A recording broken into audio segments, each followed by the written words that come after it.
नमस्कार प्यारे विद्यार्थियों। मैं तेजकरण चौहान, सह आचार्य इतिहास मांगीलाल राजकीय महाविद्यालय नोखा बीकानेर। आज हम इस व्याख्यान में बीए पार्ट सेकंड के पेपर मध्यकालीन भारत का इतिहास में मोहम्मद तुगलक के द्वारा किए गए नवीन परिवर्तन और उसके परिणामों के बारे में पढ़ेंगे। सन 1320 ईस्वी में तुगलक वंश की स्थापना गयासुद्दीन तुगलक ने की। गयासुद्दीन तुगलक ने अपने 5 वर्ष के शासनकाल के दौरान दिल्ली सल्तनत की बिगड़ी हुई राजनीतिक व्यवस्था को स्थापित करने का प्रयास किया। मोहम्मद तुगलक और उसके पिता गयासुद्दीन मोहम्मद तुगलक के संबंध ज़्यादा अच्छे नहीं थे। 1325 में जब गयासुद्दीन तुगलक बंगाल के अभियान से लौट रहा था तो दिल्ली के निकट अफगानपुर नामक स्थान पर पांडाल गिरने से गयासुद्दीन तुगलक की मृत्यु हो गई। गयासुद्दीन तुगलक की मृत्यु के बाद उसका पुत्र जूना खां दिल्ली की राजगद्दी पर बैठा, जो इतिहास में मोहम्मद तुगलक के नाम से प्रसिद्ध हुआ। मोहम्मद तुगलक के बारे में इतिहासकारों में अनेक भिन्न दृष्टिकोण देखने को मिलते हैं। अनेक इतिहासकार उसे खूनी, पागल, हत्यारा इत्यादि विशेषणों से संबोधित करते हैं, लेकिन यह उसका एक पक्षीय चरित्र चित्रण है। इसके पीछे भी कुछ कारण विद्यमान हैं। संभवतः मोहम्मद तुगलक अपने राज्य में धर्म और राजनीति दोनों को ही पृथक रखना चाहता था। इसीलिए उसने उलेमा और राजनीतिक अमीर वर्ग को कभी भी अपने पर हावी नहीं होने दिया। वह अपने आप को निरंकुश सत्ता का प्रतीक मानता था और वह यह कहा करता था कि राजनीति और धर्म दोनों अलग अलग विषय है। राजा का कार्य राजनीतिक व्यवस्था को स्थापित करना है, जबकि उलेमा वर्ग का कार्य धार्मिक व्यवस्था अर्थात मनुष्य अपने दैनिक जीवन में, अपने धार्मिक जीवन में किस प्रकार से एक उच्च कोटि का आचरण करता है, उस पर ध्यान देने का कार्य उलेमा वर्ग का होता है। मोहम्मद तुगलक ने गद्दी पर बैठने के बाद सबसे पहले दिल्ली की राजगद्दी और ताज की खोई हुई प्रतिष्ठा को प्राप्त करने के लिए आवश्यक कदम उठाने शुरू किए। उसके तहत सर्वप्रथम मोहम्मद तुगलक का राजत्व सिद्धांत के बारे में जो विचार था वह पूर्णतया स्पष्ट था। मोहम्मद तुगलक राजा के देवी अधिकारों को मानने वाला शासक था। वह राजा को पृथ्वी पर ईश्वर की छाया मानता था। उसका विश्वास था कि ईश्वर ही अपनी इच्छा से किसी व्यक्ति को राज्य का पद देता है, इसीलिए अन्य सभी लोगों को बिना किसी विरोध के राजा की आज्ञाओं का पालन करना चाहिए। वह अपने आप को सर्वप्रभुत्व संपन्न शासक मानता था। ईश्वर के प्रतिनिधि के रूप में उसने अमीरों एवं अधिकारियों और प्रजा से स्वामी भक्ति प्राप्त करना अपना अधिकार समझता था। वस्तुतः वह अपने युग का एक अत्यंत स्वेच्छाचारी निरंकुश शासक था जिसकी असीमित शक्तियों एवं अधिकारों पर किसी प्रकार का अंकुश नहीं हो सकता था। कहने को प्रशासनिक कार्यों में उसे सलाह देने के लिए एक लघु परिषद थी, परंतु उसने शायद ही कभी उससे किसी प्रकार की सलाह ली हो। वह स्वयं ही अपनी नीति का निर्माता था और अन्य सभी लोग उसकी नीतियों को लागू करने में उसके सहयोगी या कर्मचारी मात्र थे। कहा जाता है कि मोहम्मद तुगलक अपने युग का महान विद्वान भी था। उसने इस्लाम के धार्मिक ग्रंथों और कानूनों का विशद अध्ययन कर रखा था और सुल्तान बनने के बाद अलाउद्दीन की भांति धर्म को राजनीति से दूर करने या रखने की नीति अपनाई। उसके समान निरंकुश व्यक्ति अपने कार्य में उलेमाओं का तो क्या किसी भी व्यक्ति अथवा समूह का प्रभाव या हस्तक्षेप सहन करने को तैयार नहीं था। यही कारण है कि उसने उलेमाओं से कभी सलाह नहीं ली और न ही उन्हें किसी प्रकार की रियायतें ही प्रदान की।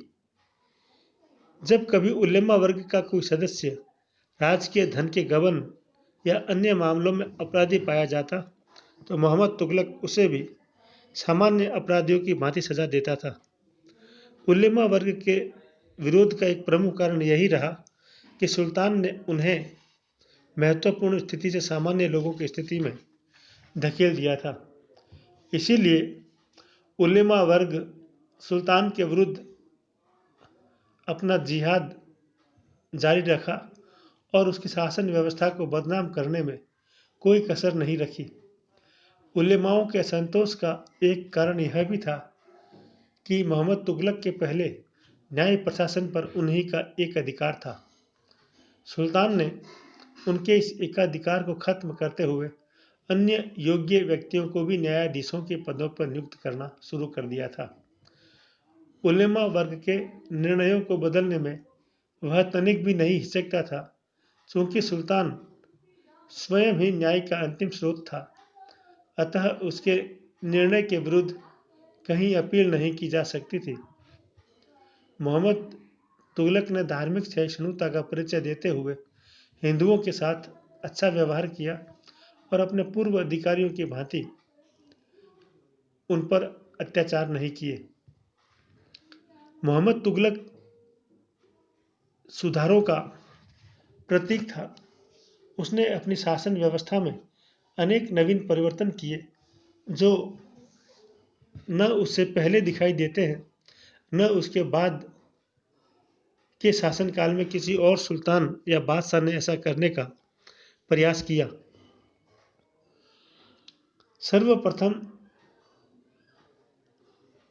तुगलक ने अपने राज्य की राजस्व व्यवस्था में सुधार करने का कार्य शुरू किया।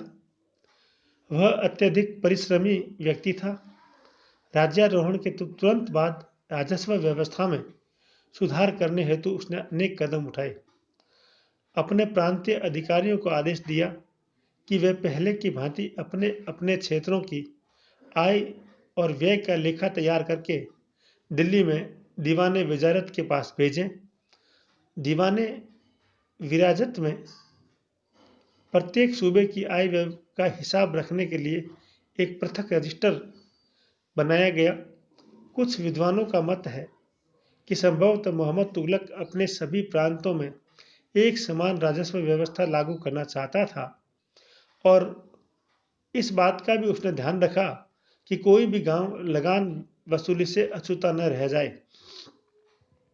प्रांतों से आने वाले हिसाब की बारीकी के साथ जांच की जाती थी और समय पर पूरा लगान जमा नहीं कराने वाले अधिकारियों के खिलाफ सख्त कार्यवाही की जाती थी और सख्ती के साथ बकाया लगान वसूल किया जाता था, जिसके लिए उसने एक पृथक अधिकारी भी नियुक्त किया जो सुल्तान को समय समय पर रिपोर्ट देता था।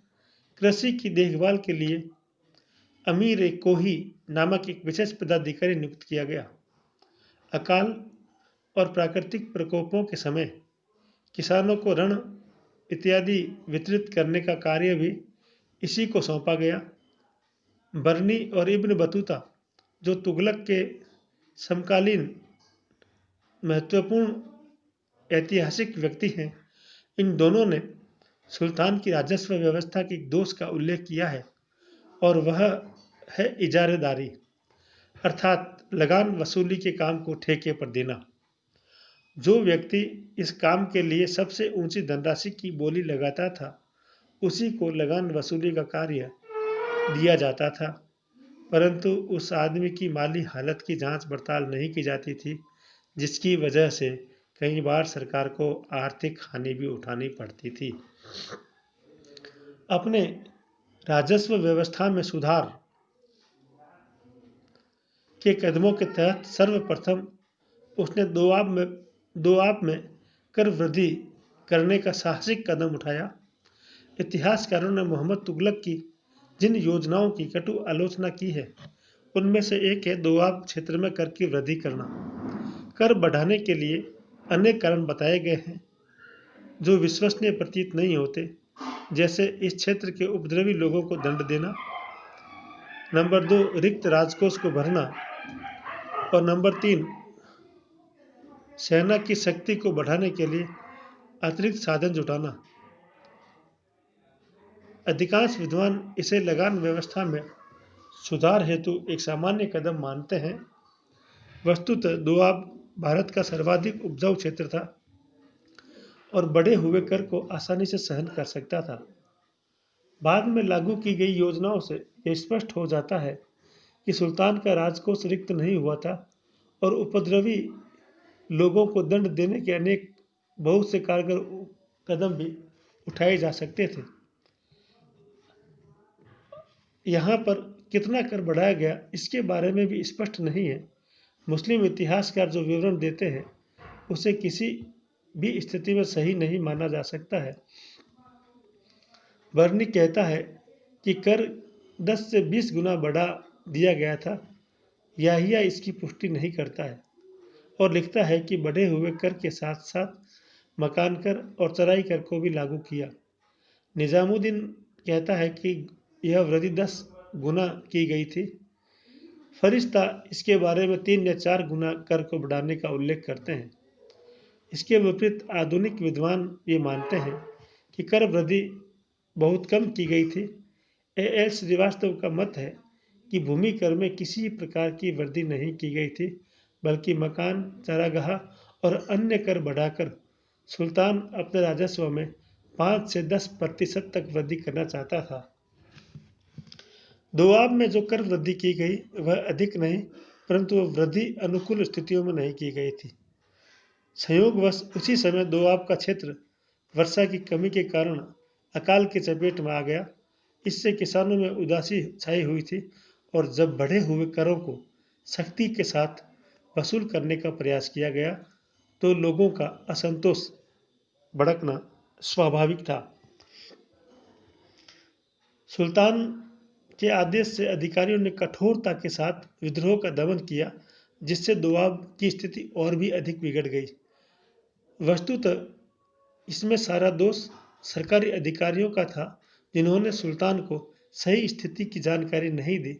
अन्यथा सुल्तान इतना बेरहम या पागल भी नहीं था कि वह ऐसे समय में कर वृद्धि की आज्ञा देता अथवा सख्ती से वसूल करने की आज्ञा देता, क्योंकि जब उसको सही स्थिति की जानकारी मिली तो उसने दोआब के अकाल पीड़ित किसानों को सहायता पहुंचाने का प्रयास भी किया।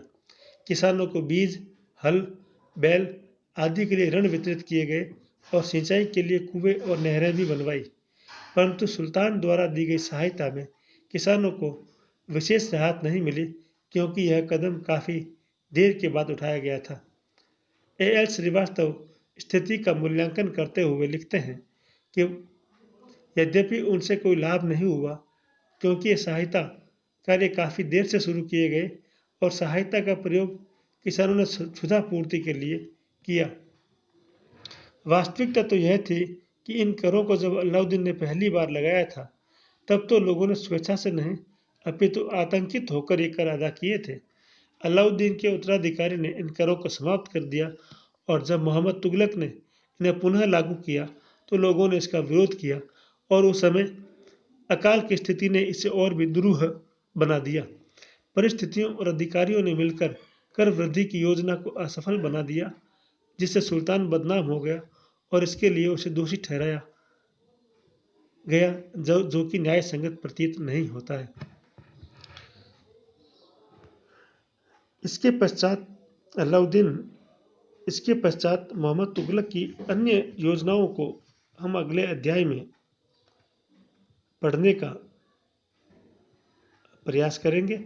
उसकी जो और महत्वपूर्ण योजनाएं थी, राजधानी परिवर्तन और सांकेतिक मुद्रा का चलाना, ये दोनों ही योजनाएं अपने समय से बहुत आगे थी। आज भी आधुनिक काल के शासक भी ऐसा करने की हिम्मत नहीं उठा पाते हैं। इसके साथ साथ उसने अपनी विदेश नीति के तहत करांजल और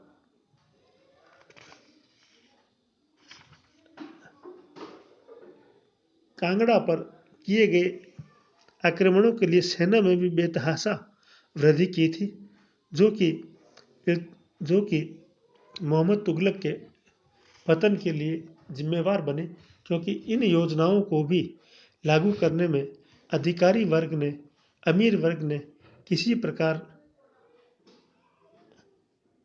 की अपेक्षा नहीं दिखाई, बल्कि उसे असफल बनाने में उन्होंने भांति-भांति से अपना रोल अदा किया और न लोगों की तकलीफ़ें जनता और लोगों की तकलीफ़ें शासक वर्ग तक समय पर पहुंचाई गई और न ही शासक वर्ग की चिंताओं को जनता के सामने प्रस्तुत किया गया और शासक द्वारा दी गई राहतों को भी उचित समय पर रियाया तक नहीं पहुंचाया जा सका, जिससे कि मोहम्मद तुगलक की जो अनूठी योजनाएं थी और वो समय से बहुत आगे भी थी, वो पूर्ण रूप से सफल नहीं हो पाई, बल्कि लाख प्रयास करने के बाद भी उसके द्वारा किए गए कार्यों को असफलता ही मिली, जिसके लिए हम मोहम्मद तुगलक को उतना जिम्मेवार नहीं मान सकते हैं जितना कि उसके अधिकारी वर्ग, अमीर वर्ग और उलेमा वर्ग का